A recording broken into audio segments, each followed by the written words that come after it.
Well, so far, so good today, Tuesday, which is when the storms were meant to come.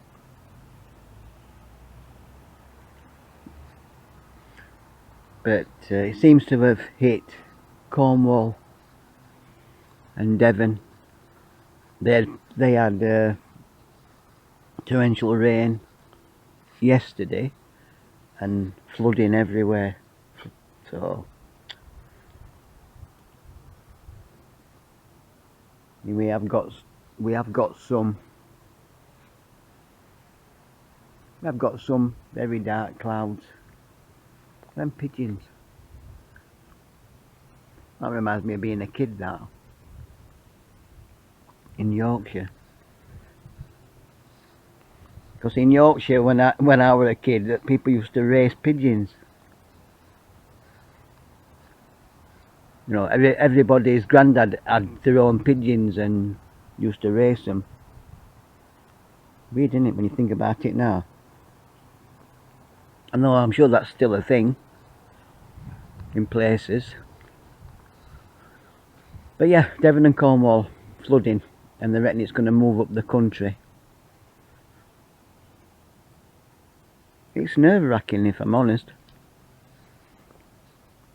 Especially seeing the flooding. So, you know, if that kind of flooding hits us, then you know, there's going to be trouble.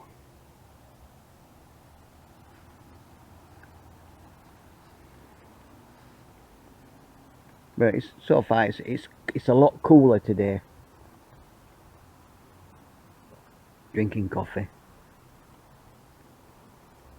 It's a lot cooler today, but it still feels nice. So, if you watched my video yesterday, you'll see that I have a few trays of plants ready for going in. Well, in a few weeks they'll be ready for going in. Like this spinach here, look. That's my spinach. That's real spinach, that. And then I have onions and these leeks. Now these leeks, onions and spinach, although spinach not so much, but the leeks and the onions, they'll be in the ground for a long time, until next April, May, something like that, June maybe, depending. And that's when they'll come through on a harvest. But the thing is, I've got no room for them, so somehow I have to make another bed somehow.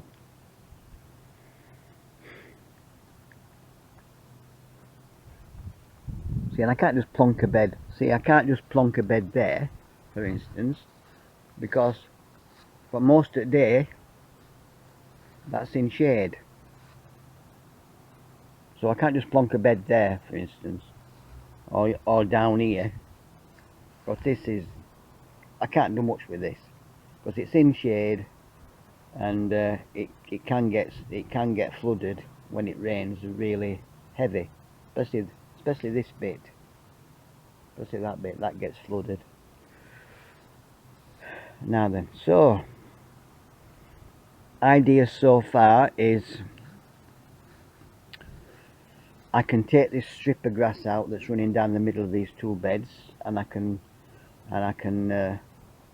turn that into,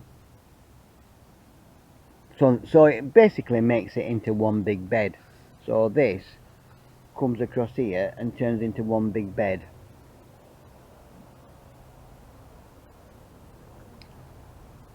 I could do that, although that causes a problem, because then if I'm stood here I'll struggle to reach the middle, maybe. And your veg beds don't like you walking on them. some reason. So that's one option. Now the other option would be this. So I could turn, see how that's got me salad in it and me beetroot, but I've got this big patch of grass here. I could take it from my beetroot bed. I could take it up there and then chop out all this thing, so I've got a bit more. So I'll turn that bed into a bigger bed. I could do that. Another option would be to extend this bed this way, so it's in line with that bed there, so the line of it comes down here like that, and then across there like that. But that would give me a narrow path. That would give me a path that is sort of this wide, which is fine. That's fine. Could do that, I suppose. And then, see, you're probably wondering why I did this, right? These two smaller beds here, right? My initial plan was to make a bed like that one. That's my spinach bed. The initial plan was to make a bed that went into one. But when I dug this first bed, the soil under there is, look at bees on that plant there. The soil in that bed is awful. Now, it's awful all the way in this section, and I'm talking like rubble and clinker and all sorts. I've no idea, and it's different to this soil, so I've no idea why it's like this. But that's gonna need some work, and I ain't got any compost left. Well, I'm waiting for my compost bins to come. What is that?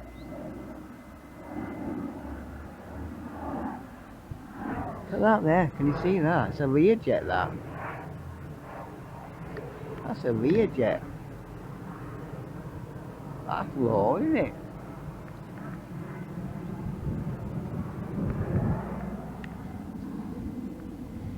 Interesting. Oh, what was I saying then? Yeah, so once my compost bins are ready, which should be like Christmas time, if I don't keep adding stuff to them, then I can completely redo that. I can completely compost and make that soil better. So I have got options. I have got some options. It's like that. I could do the same with this one. I could cut this path out and do the same with that. You know, I don't need these little side paths, but it just looks nice. I just like it because it looks nice. Because you've got to remember, this is a domestic garden.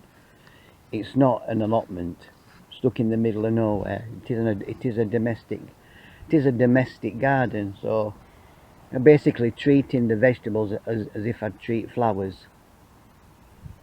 Still keeping the garden pretty.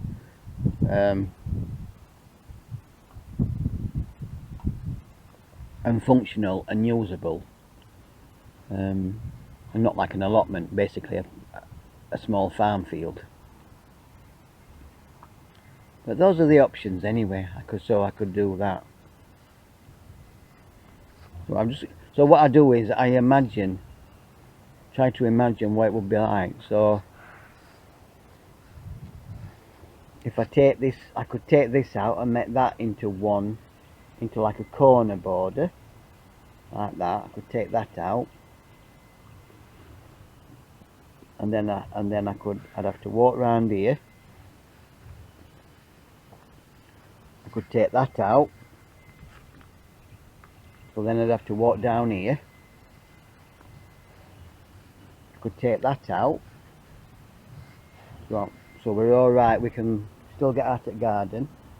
I can't take this out because I need to be able to walk over this side, and I need to be able to walk to my bench and walk up to my potatoes. That's fine. So I need to walk up here. Could take that out at a push, but like I said, the soil's rubbish under there. I could walk up here, I could take that out,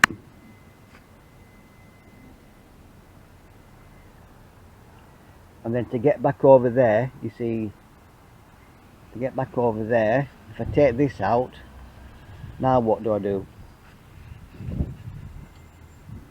I have to walk up here then. I have to walk up here just to be able to get back to this corner. This could be an issue, couldn't it? So maybe if I take that out and leave this in, so that I can walk this way, that's easier. Take that out, walk this way. Yeah. See, this is the thing. Sorry about that, I can hear dustbin men now. So anyway, that's what's running through my mind. So I'll have to have a think about it and see. So anyway, those are my ideas. So probably next time I make a video, I've either done something or I've made my mind up what I'm going to do. So on that, I'll say thank you for watching my video, and I'll talk to you again soon.